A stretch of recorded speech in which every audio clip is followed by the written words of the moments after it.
Hello, everybody. These are my girls. Aren't they awesome?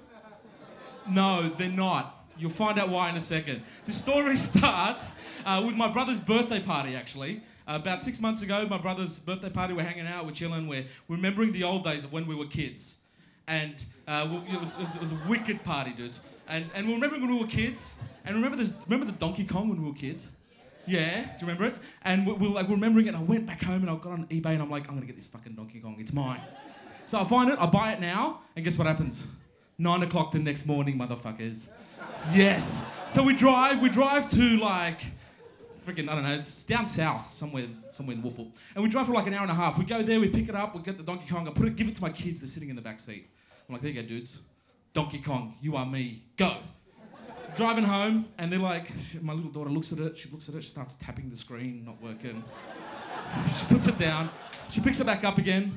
She goes, what do I do? I'm like, just rescue the girl, you figure it out. I figured it out, right? She couldn't.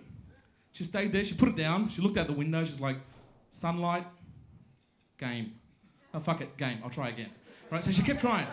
But it wasn't in her, right? She kept trying to swipe and switch the games over and all that sort of stuff, right? She has attention deficit, right? See, it's interesting, right? My sister's a school teacher and she'll tell you there's no more ADD. They're all fucking ADD, right? They are. So she's there and she can't focus on the game, and she's like, she finally figures it out because she's a smart kid, but she just can't focus on the game. And then you read about stats, a recent survey. You saw this recent survey? Right? 5-year-old kids, 9% of them can tie a shoelace.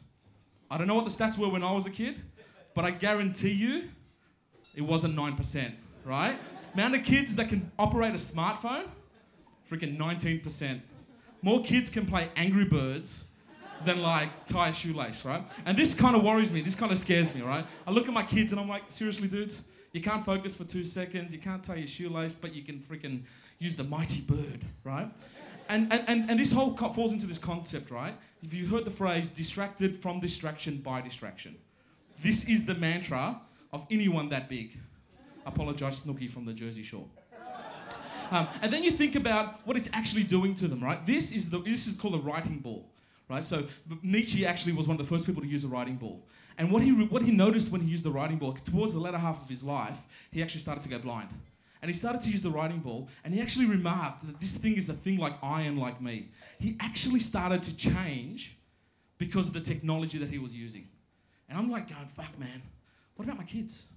What are they changing into? This is getting a bit too serious, by the way. What are they changing into, right? What are they changing into? And then you read up on things like Hebbian theory, also known as it's a common science of neuroplasticity, right? It's the idea that synapses that fire together, or neurons that fire together, wire together. We actually change. As Nietzsche started to change and his writing started to change, we start to change physiologically as a result of the technology that we use. Cab drivers, there was an awesome study done with cab drivers, and they found that because cab drivers do a lot of spatial thinking, they're looking at maps and they're looking at directions and they're figuring out space, their actual hippocampus, the part of your brain that processes spatial thinking, actually enlarged, right?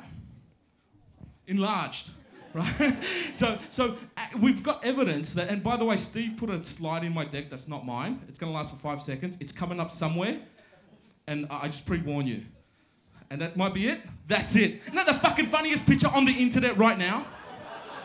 That is by far the funniest picture on the internet right now. And a lot of people say it looks like me, but you know, what are you going to do? So this scares the crap out of me.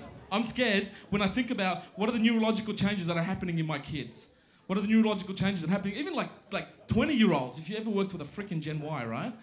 They all like distracted constantly. And then I thought, then you start to learn about Lego. Like, this is not an aeroplane. This is not how you make an aeroplane. It's fucking 4 pieces. That's not how you make. When I hadn't made an aeroplane, we had to freaking figure it out on our own, right? But Lego started to face this problem. Lego, 10 years ago, went, shit, kids don't want to build anymore. Kids don't want these primitives, these building blocks that I grew up on.